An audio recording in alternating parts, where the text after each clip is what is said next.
Hello and welcome to Sports Forgotten Heroes, episode number 142, Mel Hein. A few weeks back, episode number 138, we talked about the NFL's great 60-minute men, guys who played both sides of the line of scrimmage, and one of the best was Mel Hein. Not only did he set the standard at center in which all centers would be measured against, the great, the legendary Bronko Nagurski also called Hein the greatest linebacker he ever played against. That's how good Mel Hein was. It didn't matter which side of the line of scrimmage he lined up on. He was a star, a Hall of Famer, wherever it was he played. Signed by the Giants in 1931 after a spectacular career at Washington State, once Hein stepped on the field, it would be 15 years of terror for whomever the Giants were playing. Hein is the only offensive lineman in the history of the NFL to be named MVP. Think about that. A center named MVP. He was a part of 2 championship teams with the Giants, played in 4 NFL All-Star games, was first-team All-Pro 8 times, was named to the NFL's 75th anniversary team, and the NFL's 100th anniversary team. Additionally, Hein was a part of the Pro Football Hall of Fame's inaugural class of 1963, and he was also inducted into the College Football Hall of Fame in 1954. Joining me on the podcast today to talk about Hein is one of the most knowledgeable football historians around, Chris Willis, who has authored several books on the NFL and also works as the head archivist for NFL films. Chris has studied film, scoured statistics, and read more about football history than almost anyone. And he is a huge fan of Mel Hein, and today's discussion, I promise, is a terrific one. Before we get into today's show, however, just a couple of reminders. Please follow Sports Forgotten Heroes on X at SportsFHeroes. Follow on Facebook, and please, wherever it is you listen, follow, rate, and review. And as always, I thank you for your support. Okay, without any further ado, let's get into today's show about Mel Hein with my guest, Chris Willis.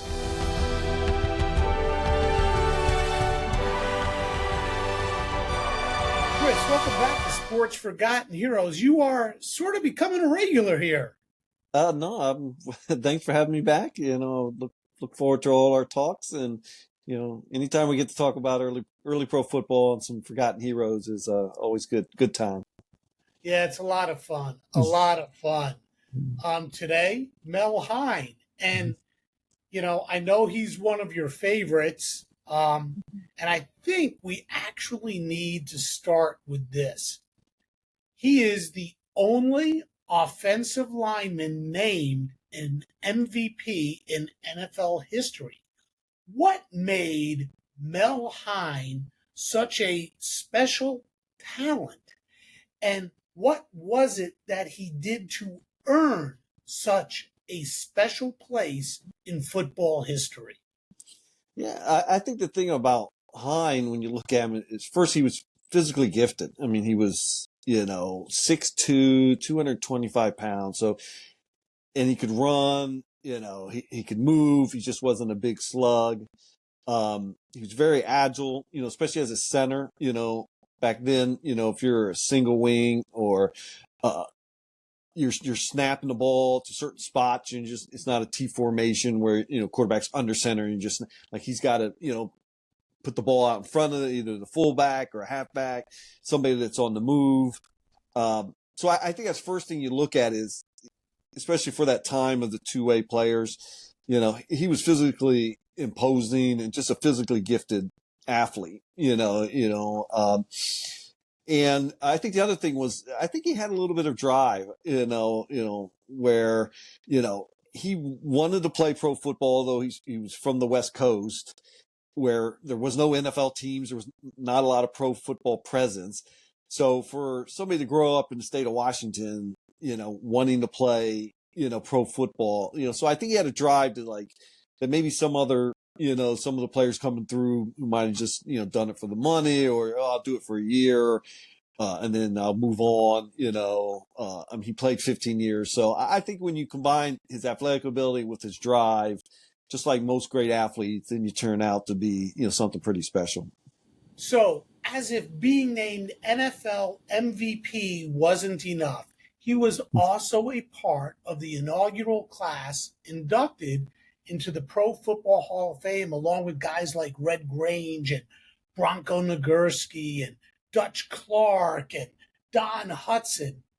How did his game, playing center and playing linebacker for the New York Giants, contribute to the actual legacy of the game of football when it comes to the NFL? Well, I mean, he just was an elite player for 15 years. There was not a big drop off, of his play, even later in his career. He was either first or second team all pro pretty much every year, sometimes when guys, play that long, maybe their play or their level of play drops off and, oh, wow, they were all pro for 8 of those 15 years. Nope. He seemed to have, the same ability and the same, like I said, it just was no drop off for him. And I think when you look at those first, members of the Pro Football Hall of Fame, they all had some of these attributes, where they dominated their position, they won championships, they influenced the game. I remember doing more research on him, and there were players who said, "Oh yeah, I went and watched him play," to learn the position. Alex Wojciechowski, who played for the Eagles, who's a Hall of Famer later, he said, "Yeah, I went to the Polo Grounds and to watch him play." To learn, to get better, and I think, a lot of players did that, with Hein in his position. So, yeah, he was no question was going to be what we would call first ballot Hall of Famer now, there's no question that he was going to be a part of that charter class. One of the things I found interested in reading some of your stuff was that, if I understand this correctly, from a very young age, he wanted to be a center. He wanted to snap the ball. Can you tell us a little bit about that? Yeah, I think for Hein, it wasn't like he couldn't play another position, but I think from early on he had some older brothers who played football too, and one of his brothers who went on to play at Washington State, a couple years, was a quarterback, or a halfback, so when he wanted to practice in the summer, he'd get his younger brother and he's like, "Oh, you're pretty good at that. Why don't you just hike me the ball?" And Mel's probably thinking, "Oh, I'm impressing my older brother. Let me do this good."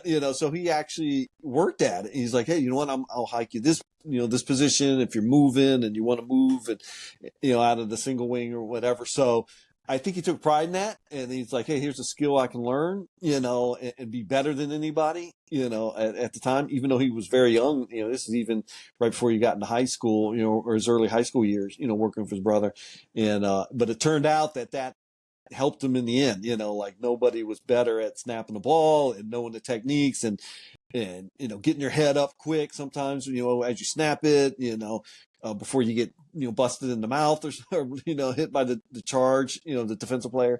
So he was, so almost from, earlier in almost high school, like he learned how to play center and it paid off. Look what he became, in college and then obviously in the NFL. Yeah, it certainly did. I mean, it paid off. His career is littered. I mean, littered with great honors. And it all started at Washington State. Mel played for the Cougars from 1928 through 1930.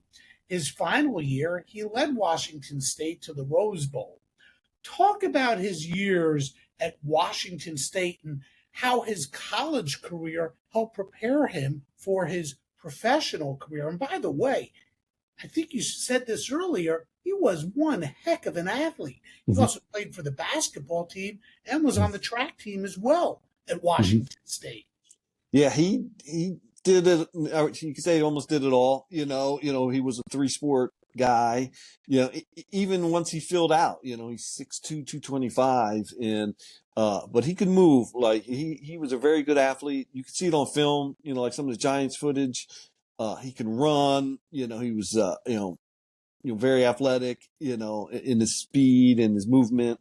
But at Washington State, this is some of their heyday, some of their glory years was under Babe Hollenberry, and he was coached up very well. He also learned from one of his fellow offensive linemen. Was Turk Edwards, was on the same team, who became a Hall of Fame tackle also. Down the road, so there was a lot of talent on that team. Yeah, and he. Like I said, he was willing to learn, and he put a lot of effort in it, and you could see where it paid off. But Pacific, Northwest wasn't known as a juggernaut. University of Washington was getting better headlines at the time. So this was a couple of years there where Washington State kind of competed on the national level. Like I said, they got to the Rose Bowl. They came up short against Alabama, who was a juggernaut at that time, but they were on the map, and like I said, and it paid off later, once he graduated, because although he played on the West Coast, which didn't get a lot of attention, several NFL teams were interested in, signing him. So, the coaches, they knew who Mel Hein was and how he could play. Yeah, how did it work? How did scouting work back then? Because it's not like you had television like you have today, and getting around wasn't as easy as it is today. So, how do you first hear about a guy like Mel Hein? Is it through reading newspapers? Do the Giants or other teams have scouts in strategic locations around the country? How did that work? Yeah, I think it was a little bit a combination of things. One, I mean, teams really didn't have scouts, traveling as sort of team employees like they do now. It was mainly, it started with the head coach, so take, for example, like when Hein graduated or was, graduating in some of the play, coaches like Steve Owen and Curly Lambeau and Potsy Clark, they would reach out to some of their guys, so they might have had coaches on the West Coast that they, played with or had coached with and had gone on to a different program, or like you said, there's a combination of newspaper headlines and All-American teams. You just read, okay, this guy's an All-American, he's a senior, maybe we can see if he's interested in playing. And a lot of times it didn't work out, but for some players like Mel Hein, he would get a letter, but a lot of times it facilitated from the head coach. House was the same way. He knew tons of coaches and players, and some of his former players were coaches, and he would reach out to him and say, "Oh, do you know a guy in your area, or a guy in your conference?" And he's like, "Oh," and you would get some word of mouth, and obviously they knew football too, so they would keep up on some of the college players. But a lot of times that's kind of how it worked a little bit, especially in the 30s. And Mel Hein. I would imagine that, I'll call them the glamour positions: running back, receiver, quarterback, halfback. I would imagine they probably grabbed the headlines. So maybe lineman was more of a crapshoot than anything. Yeah, but I think for those teams that were in the NFL at that time, they did take finding linemen seriously. It wasn't, you just had to, because the line was like, just like today, it's, almost, but probably more important then because you had more on the line. You didn't have as many, four wide receiver sets. And so you needed, the center was a big position and your tackles were a big position. You might luck into, getting the guard, but you wanted two big tackles or tackles that could actually, you know, chew up some ground, and you needed a versatile center that could actually snap the ball and be able to be athletic and block. So the Mel Hines, the Bulldog Turners, Claire Randolph with the Spartans and the Lions, like those guys were valuable, and you'd want to. And they played a little bit long because you wanted that center that actually, be durable, and because you think, even now snapping the ball is easy. Anybody can do it. No, not back then. It was not an easy. It wasn't a simple skill to just snap the ball like under center. You had to really hike the ball, to the backs in the backfield, and to find somebody that could do that pretty well and block and play defense. The coaches from that era tried to go out of their way to try to find, as good a players like that. Now, when Mel played, this was pre-draft NFL. I think the NFL, if I remember correctly, didn't start the draft until 1936. So, how did teams go about acquiring and signing college talent? Again, was it a free-for-all? Were there territories? How did it work prior to the NFL draft that a team would go get one of the players? No, it was everybody for their own. Teams could sign anybody they want. Sometimes you just started with a letter. Some might do some self scouting. George Hallis, had seen guys play. Their games were on Sundays. So sometimes they would go to Illinois or Northwestern or the University of Chicago was big at that time in the 20s and 30s, and they would do some scouting, or he would send some of his friends or some of his guys that he coached, say, maybe go check out, because he actually self scouted Red Grange. He went in Red's junior year to see what all the hype was.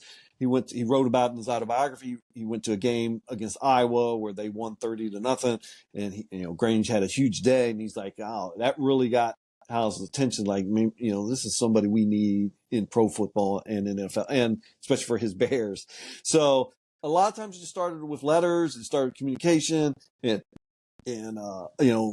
Western Union or that type of stuff. But each team was free to sign anybody. And that's the reason why the draft sort of became what it was, and initially presented by Burt Bell, because Burt Bell and also Art Rooney a little bit, but especially Burt Bell, because he presented to the owners' meetings, in 36, is we need a draft because he was frustrated because he couldn't sign these All-Americans. He would, there was an example, he wanted to sign Stan Constant, who played for Minnesota. He was an All-American. He actually went to Minnesota and said, and he gave him a really good offer. And he's like, I'll pay you $200 a game. Nobody's getting $200. You're a rookie. And he's like, that's great. Let me step out the room 1 second. And he called, I think it was the Giants, and the Giants offered more money. And he said, I'm going to sign with the Giants. And it's like, so Bell got frustrated, with the process and said, hey, look, if we're going to have balance, we're going to have parity, like, we need to have the draft, and obviously the teams with the worst records were able to pick first, and Hallis and Mara said, yeah, you're right, let's do it because it's better for the league than for myself, and you have to give them credit because they had the most to lose, and they were willing to accept that and stuff. So, but yeah, it was a little bit of a free for all, back then, and like I said, a lot of the Bears, Giants, and Washington, and Green Bay got all the best players, and some of the Brooklyns and Philadelphia Eagles, Pittsburgh Steelers, like they were not on par and didn't have as much funds to try to outbid other teams for players. Well, I think not having a draft and being the team from New York really helped the Giants in getting Hein. He was, as I understand, being courted by the the Portsmouth Spartans, the Providence Steamroller, and the New York Giants. and somewheres along the way, Portsmouth fell out of the picture. But Providence and New York were sort of going head to head, and Mel basically accepted an offer from Providence. But the story doesn't end with him accepting the offer with Providence. How did Mel wind up with the Giants?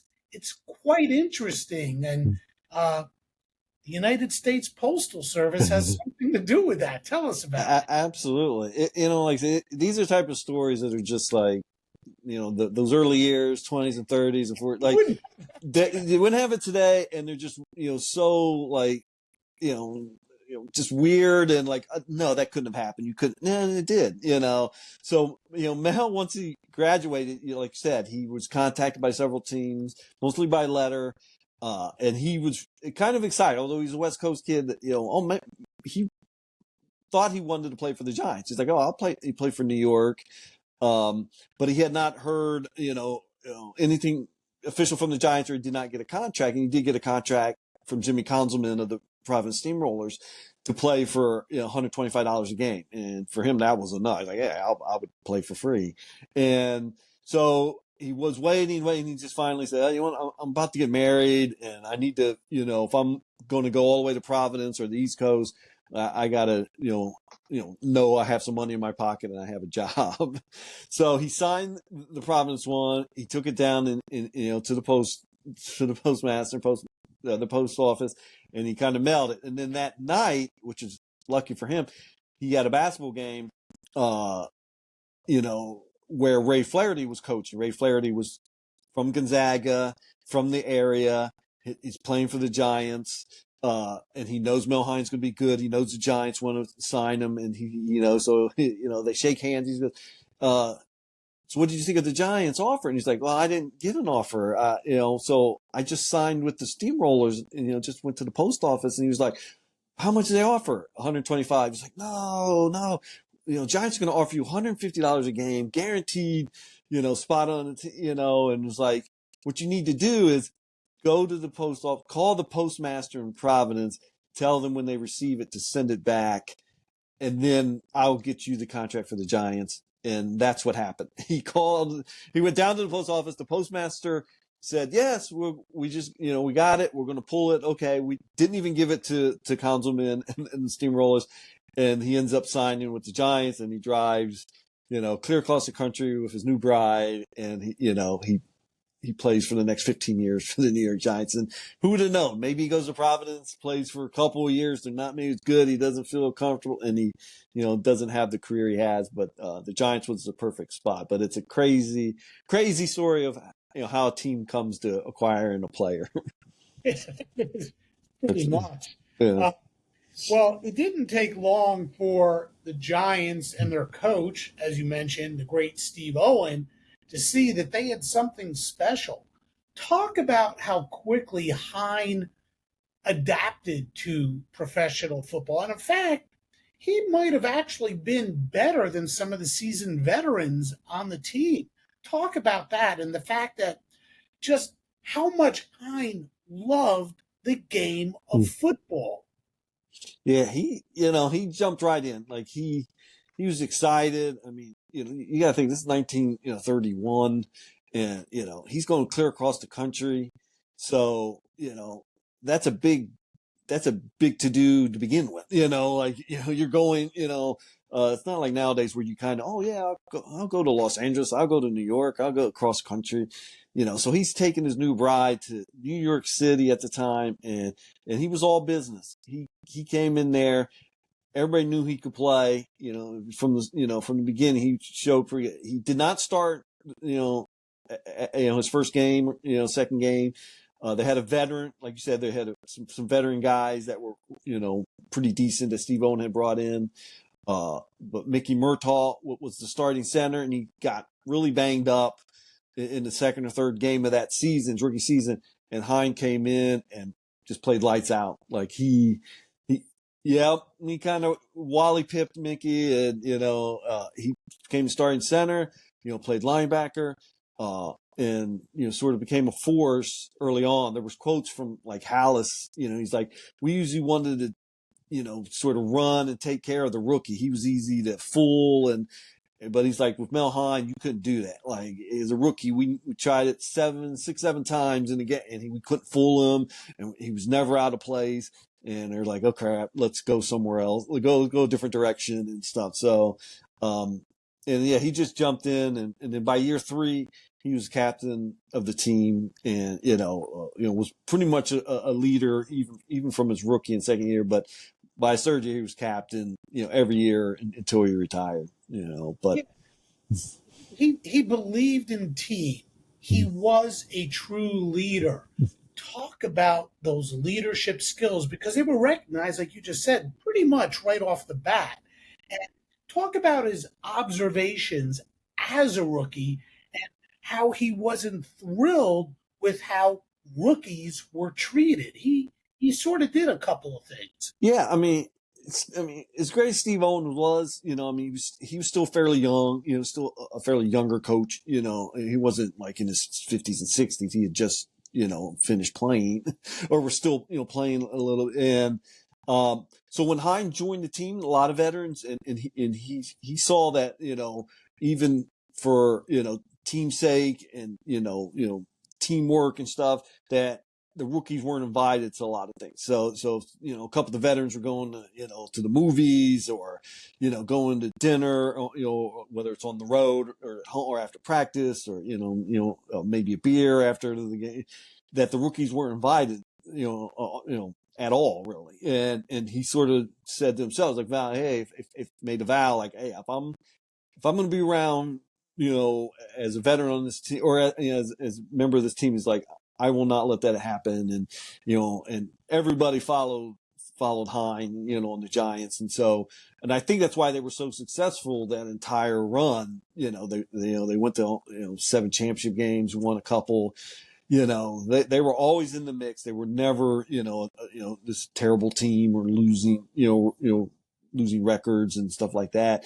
And I think it's probably because that he made sure, hey, we're going to be a team, the rookies, if you good enough to make the team, and play, you're going to be included, and it's not going to take us a year or two to have that type of camaraderie and stuff like that. So, he said that in a lot of interviews, and, took pride in that, like, hey, look, we're going to be, a team.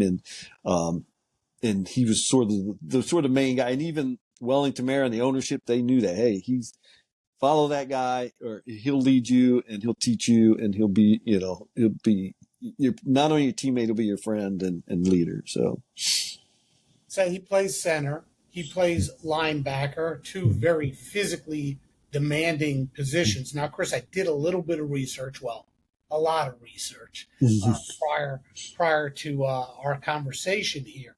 In today's game, if my research is correct, in today's game, the average career length of an NFL offensive lineman is just under 4 years. And for a linebacker, incredibly, it's just under 3 years. Of course, there are those who play longer, really good football players who play longer. But Hein played 15 years at center and linebacker.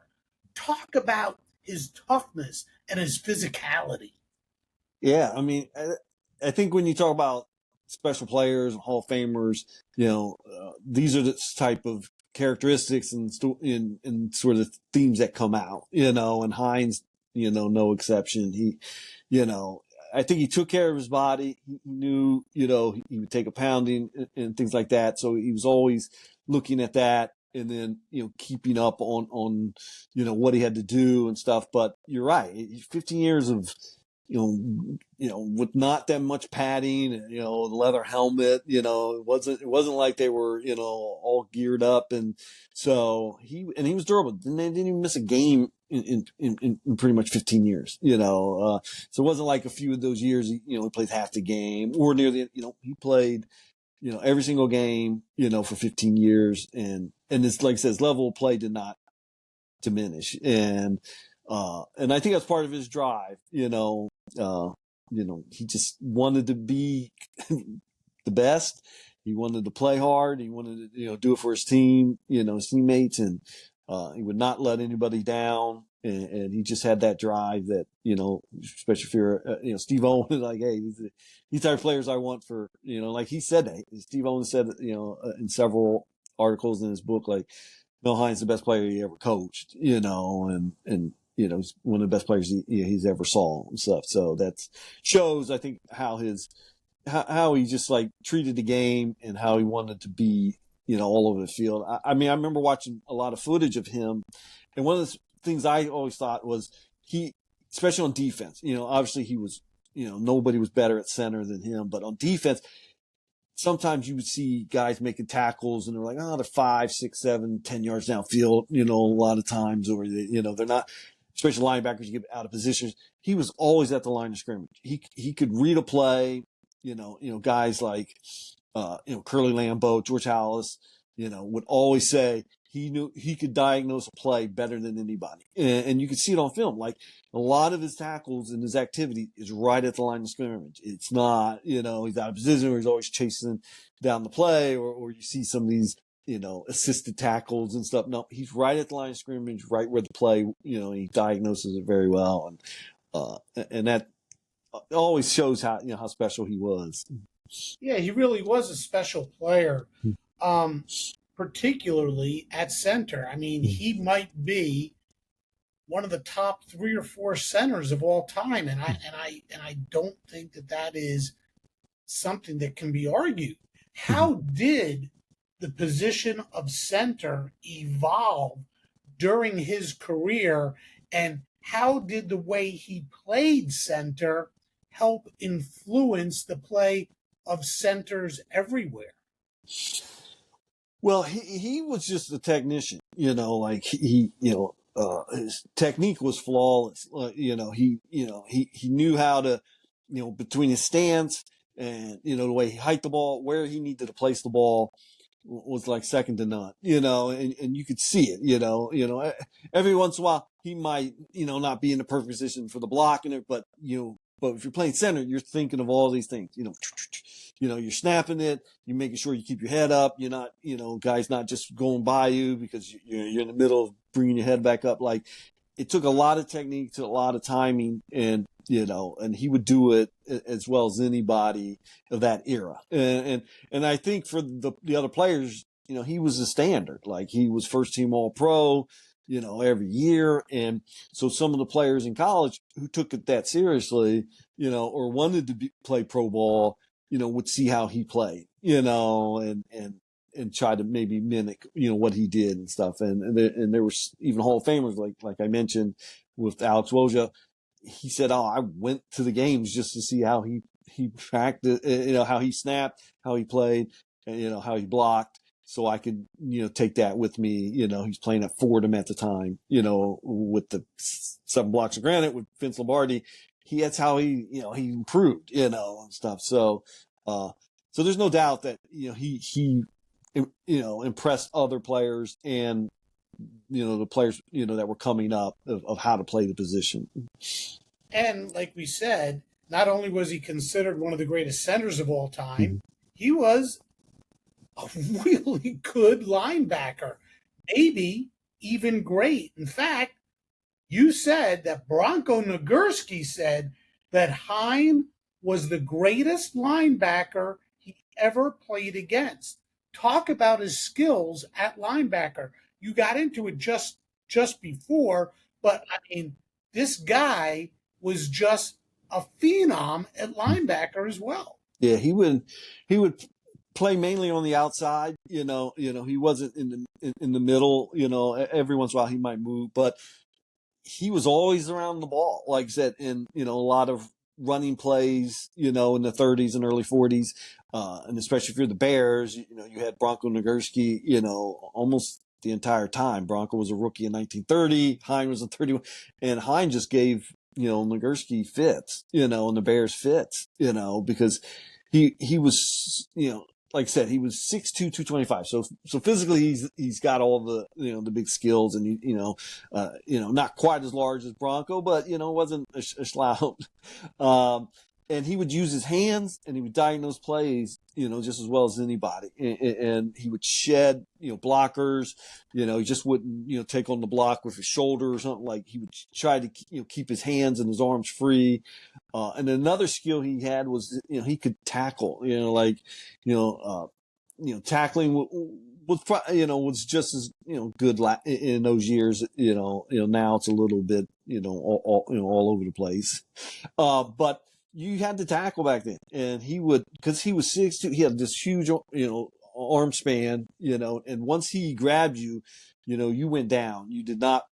There's not too many guys that, ran Hein over or would break his tackle, because he just had a knack of, once he got around, got wrapped his arms around you, you were going down. Like, even Bronco, it's like I said, Bronco had fits with him. He's like, couldn't get away from him or he was the best linebacker. And the other thing he could do, because he moved well in space, he could play the pass. He was very good in coverage.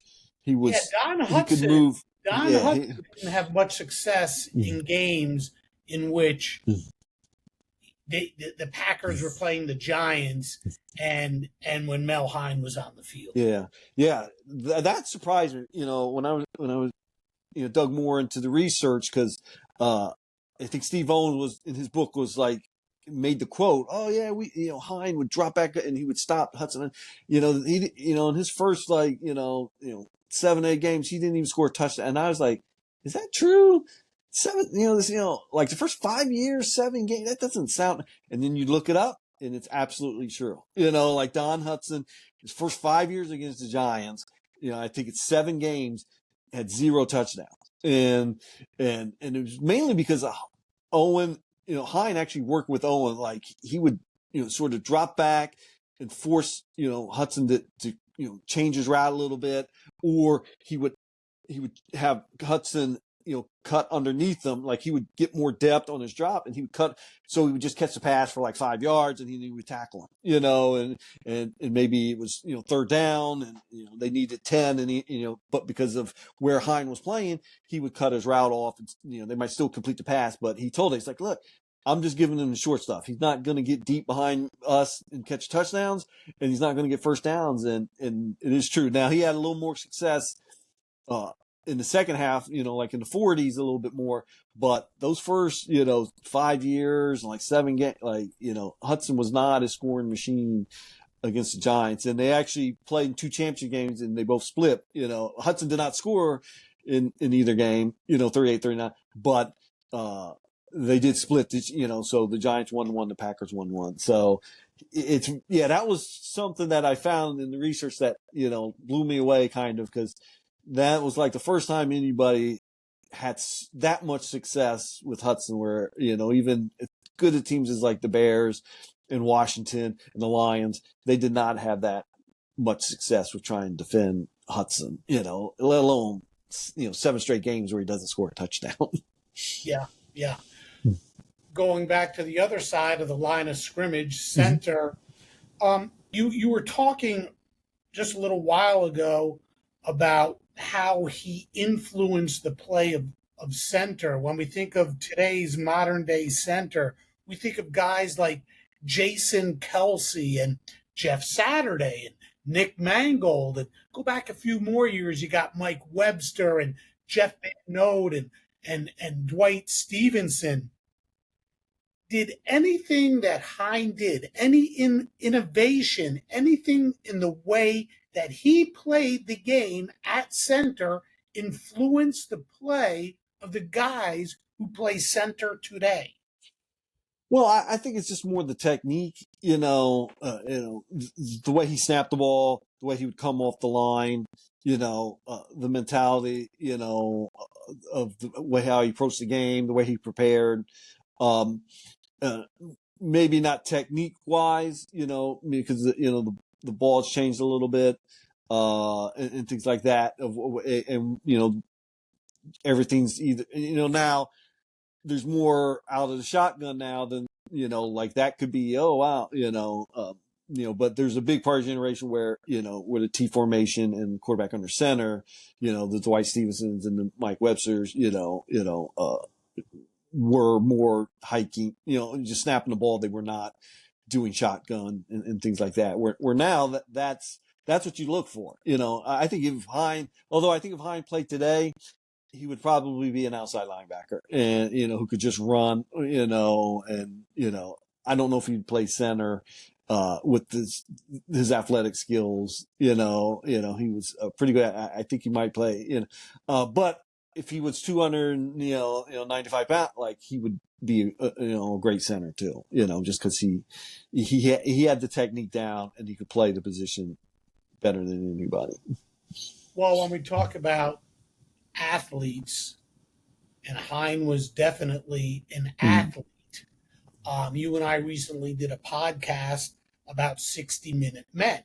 And when we talk about the aforementioned centers of the game, we neglect the fact, and they all great centers. I mean, what can you take away from Kelsey and Stevenson and Van Note and guys like that? You can't take anything away from them. They were great, great football players.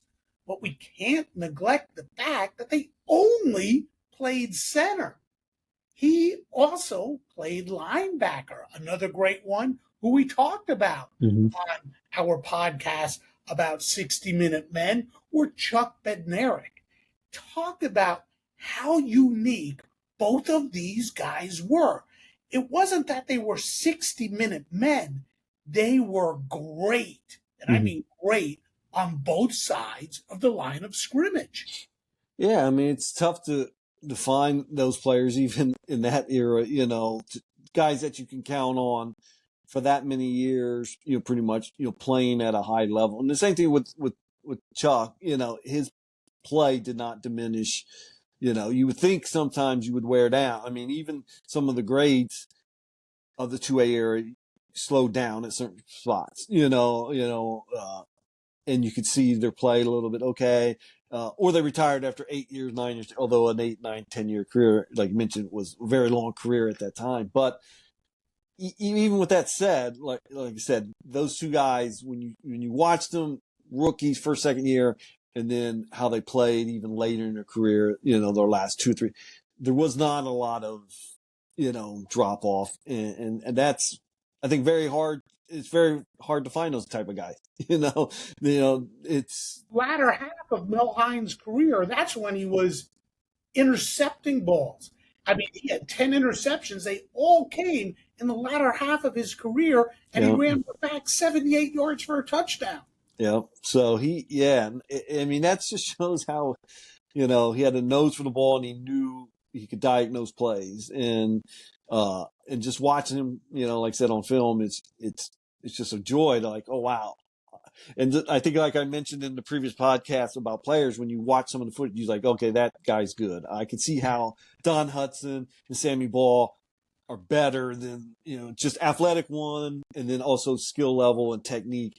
And Mel Hein's the same way. You watch a Giant game, whoever they play, you're like, oh, who's number 7? Giant number 7 seems to be a pretty good player, on offense and on defense. And like I said, those are the special players that, don't come around too often, and you got to enjoy them. Well, speaking of the Giants and Mel Hein, a name that's recently been in the news for the old-time Giants is Ray Flaherty. He wore number 1, and New York's most recent number 1 pick, Malik Neighbors, was given permission to wear that retired number. Flaherty, of course, was the guy who suggested New York wear sneakers in the 1934 NFL championship game against the Chicago Bears. What was Hein's role in that game, and how did wearing sneakers help him and the Giants in that 30-13 win over the Bears? How did all that work out? Yeah, I mean, that's another one of these stories, just like, signing a contract, that morning, in New York, the field there at the, Polo Ground was just a sheet of ice, and they're like, this is not good. But Flaherty, who looked to Steve Owens, like, oh wait, one time playing in Gonzaga, we wore sneakers and we were actually had some better traction than the cleats. And Steve Owens was like, oh, that sounds like a good idea. So they sent their equipment manager, Abe Cohen, to a local college. I believe it was Manhattan College, and he grabbed as many of the bigger sneakers as he could, and he brought them back. And the first half they played in cleats, and actually the Bears dominated. The Bears were undefeated at that time. They were this is going to be the greatest team of all time. They were 13-0. And they had Bronko Nagurski, and he was running up and down, and they were up 13-3 at the half, and the Giants couldn't do anything, but they put the sneakers on, started the third quarter into the third quarter, and the game just changed. The Bears couldn't keep their footing, they couldn't do it, and the Giants just went up and down the field, and like I said, they scored 27 points in the second half, and just rolled, and they shut out the Bears. And Hein just had a really good game. He always loved telling that story, of playing in the sneaker game. And he was like, he would always tell the story, get a smile, and just like, oh yeah, Hallis was just frustrated, yelling, cursing on the sideline, and his players would come over and say, they're wearing sneakers. They're wearing sneakers, and Hallis was like, well, step on their toes, and but that must not have worked because the Giants, like I said, rolled in the second half, and it's one of those things. Like I said, you tell the story, people are like, you're making that up. Nope, it really happened. 1934 NFL championship game. Well, 1938, of course, was the real special year for Hein. That's when he won the MVP. Tell us about his play that year and winning the championship game against Green Bay, and how all of that led to him being named the only center in the history of football to this day to win the NFL MVP. Yeah, in 1938, that was the first year the NFL actually had an official MVP. Joe Carter, the president, actually, wanted it because, he's like, oh, this is a way of getting our players out there and our league out there. So there was a handful of sports writers from the cities. They would vote, kind of like what they do now. So it was the first year that they actually sanctioned one. And at the end of the year, they voted, and it was Mel Hein, which nowadays would be like Creed Humphrey of the Chiefs getting, the MVP vote. But because, obviously he played both ways, but his main focus was as a center. He's playing center, he's hiking the ball, he's blocking, and he did it better than anybody in 1938. The defense was the number one defense, scoring, he gave up 79 points. I think the Lions were second with like 100, like they didn't give up hardly any points. They won the Eastern Division. They played at home against the Packers. And during the pregame of that game, Carr gives him, a little wristwatch, which was the award. Was, hey, here's your watch. And, Hein gets it. There's a photo before the game where he's giving him the watch, and Hein goes out there and they win the championship against a good Packers team. And but that's how he was. He was, and more research I did in like 39. I'd say he was the best player, and he's my retro MVP for 39. And he's actually. What is retro MVP? Is that you? What is retro MVP? Yeah. What is that? Well, that's something that I've done with my research, and it was in the book about the 60-minute men. I actually started it on John Turney's website, Pro Football Journal, of saying there was no MVP before 1938. So from 1920 to 1937, for the most part, there was no MVP awards. And the NFL didn't sanction one. It wasn't like baseball, American MVP, National League MVP and stuff. So I've gone back within my research, and I did a few of those years, for the website, Pro Football Journal. And then for this book, I was like, well, I want to finish it. I want to do all, from 1920 to 1945. And I want to see who I think, through research, through game recast footage, like everything, I wanted to see who would be MVP. And in 38, it was Hein. 39, it was Hein. And he finished in the top five. I think, I think there was like 2 more years where he finished in the top five. Like he had such a good year. The team, whether it was defense or offense, the team had a great year, and he just performed at a high level. And it proved to me that's why he was number 4 on the list.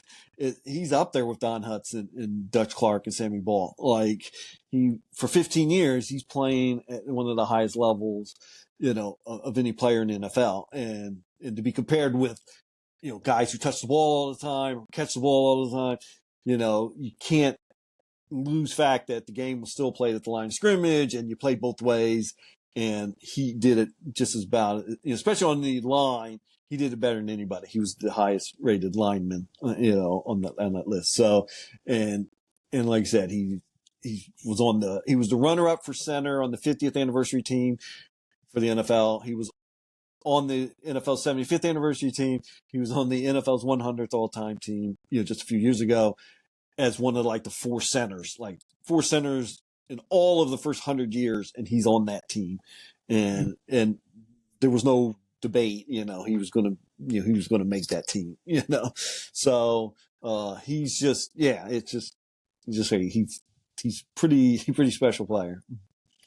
Chris, I'm also a pretty huge golf fan. I love the history of the game of golf, particularly Ben Hogan. I've done a lot of work in video about Ben Hogan, and he was very cerebral, very intelligent, had great intelligence when it came to dissecting a golf course, to dissecting a golf swing, his acumen for the game, his quest for perfection. And when I was reading about Mel Hein and listening to you speak about Mel Hein now, he reminds me a little bit of Ben Hogan as far as his approach to the game. Talk about his football IQ.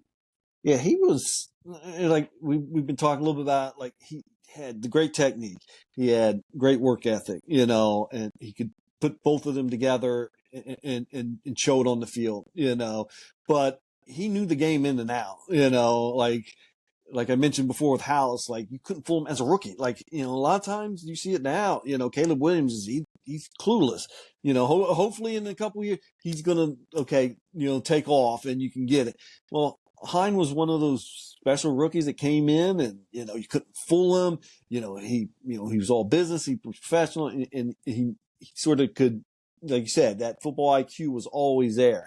And even he studied the game. He studied the game when he was still playing the game. Yeah. Oh yeah. No, I don't think he ever stopped studying. He studied while he played, for 15 years, even later in his career, he would make sure, he knew what he was doing, and would play at a high level.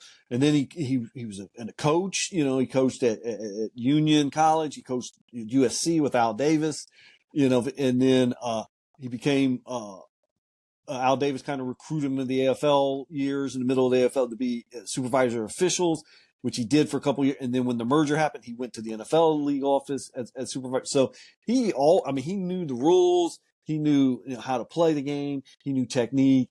And like I said, he's a football lifer. And like I said, I don't think he ever stopped learning. He spent almost nearly 50 years in football, and I think he loved learning and finding out new things and teaching and passing it on or learning something, even when he was, 65 years old and he's a supervisor of officials. So, there's guys like that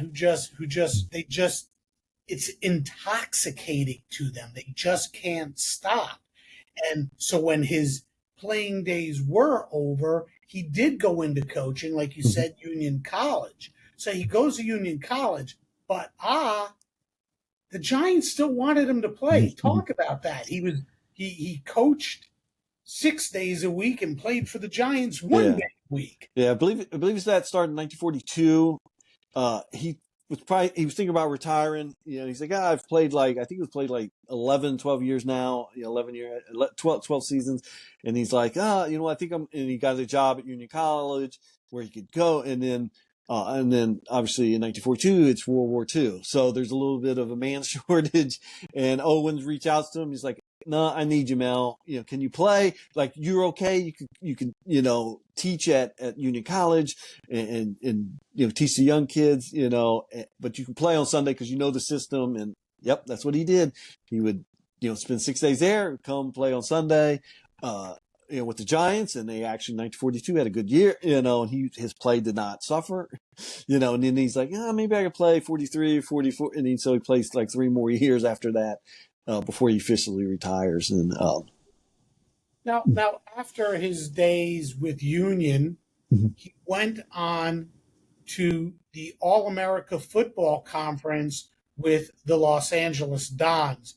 By the way, Dons for Don Amici, believe it or not. They were actually named after the famous actor Don Amici, the Los Angeles Dons. Now, I'm a little fuzzy here.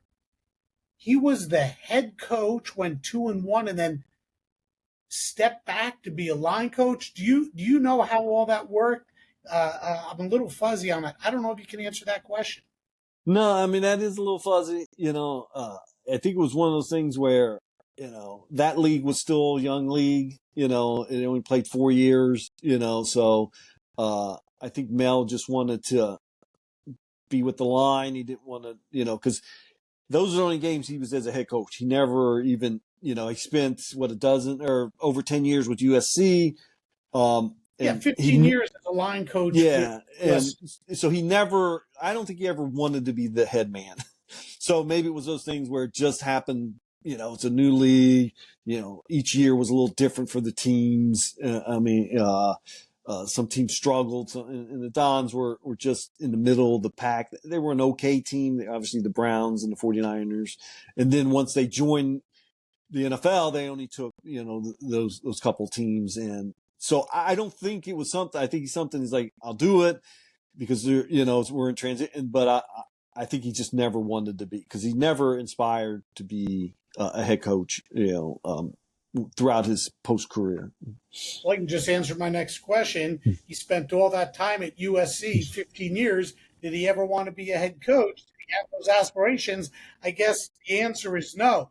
Now, he met Al Davis, knew Al Davis at that time, and you talked about it, that Al got him into a new role, supervisor of officials. How did that all come about, and why move into that role, and what made Mel think that that was actually, and what made Al think Mm-hmm. that Mel was a good fit to Mm-hmm. become supervisor of officials? Well, I think for one, this was right at the time. This is pre merger talk, and this is at the height of, the AFL going to war with the NFL, and Al Davis gets elected, commissioner. He sort of leaves the Raiders a little bit. Oh, I'll be commissioners. We're going to fight him. We're going to defeat the NFL, and and one of his first moves was like, hey, I'm going to bring in Mel. They were really close friends at USC. They'd been on the staff for a couple of years. And I just think Mel probably thought, this is, a way of getting back into pro football. The AFL seems to be, legit, when they started in 1960, a lot of Mickey Mouse jokes, for the AFL.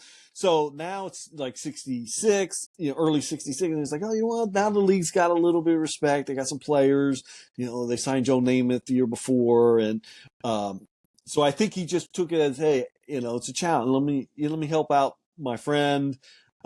Let's try to do this. And, obviously the merger happened in the summer of 66. Al felt betrayed. He went back to the Raiders. He's like, your guys are, on your own, but Hines still had the position. So he finishes that out. So, which I think he liked it. Like, there was no doubt he could do the job, and I think Al just didn't pick him because he was his buddy. Al picked him because he knew he was smart and he could do the job, also, and his name, Mel Hein, had a lot of respect, so he went with it. Like I said, if it was just hiring a buddy, he would have left, but no, he stayed to the end. Then he went to New York. He actually went back to New York. He left the West Coast and he worked in the league office with the officials, for I think till 1974, and then he officially retired. But he liked his time working with Roselle. So he liked the job. He wanted to do it. If it was just hiring a buddy or he didn't think he could, then he would have left. But he wanted to see it through, and he did that for a while too. So and did it well. Awesome. How do we summarize the career of Mel Hein? Well, I mean, I think it's great that you want to talk about Mel. I mean, a lot of these early players sometimes get lost, but this year, like I said, I'm glad you did it because the Giants are, celebrating their 100th season this year, and they revealed their, top 100 players, last month.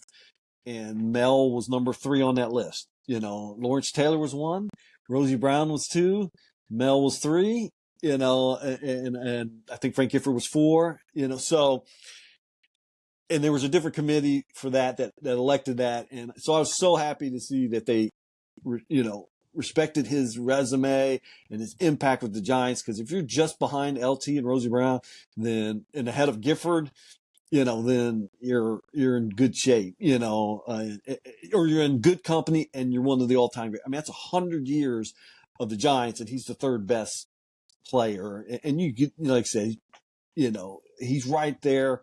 He's still, one of their all-time greats, even though 1945 is the last time he played it down, So I think his legacy is strong.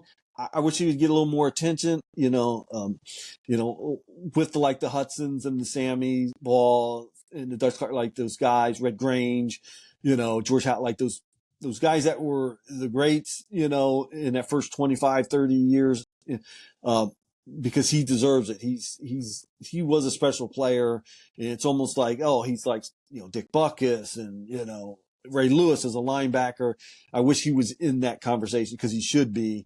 And obviously with the NFL 100 team in 2019, he was one of the 4 best centers, with, I think it was Stevenson, Webster, and was maybe Otto. And he was not like, he was recognized as that even after 100, like his name still, shows some value with the positions he played in the era he played. And so this type of talk, I appreciate you having me on talking about him because, he deserves at least to get that mention and to have his name pop up, within these type of discussions. Wow. That's awesome. Thank you so much, Chris. You are a wealth of knowledge, and I can't tell you how much I appreciate you taking some time out of your evening to spend with me to talk to me about one of the truly great football players of all time, Mel Hein. No, like I said, I'm glad to talk, and like I said, appreciate you inviting me on.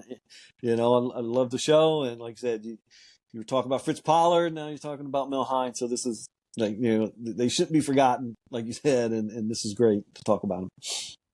Awesome. I can't wait to have you on again. No problem. I'll be back.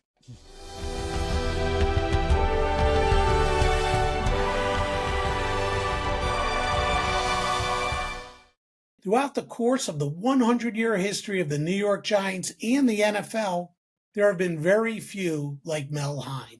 A center, a linebacker, great at both, Hall of Famer, all-decades team of the 30s, named to the 75th anniversary team and the 100th anniversary team. Think about that. 25 years passed, and no one surpassed Hein. Other Hall of Famers watched him play to learn their craft. Mel Hein was a one-of-a-kind superstar. Hey, thanks again to Chris Willis for spending so much time with us and for all the fun stories. And thanks to all of you for listening. And I'll see you next time on Sports Forgotten Heroes.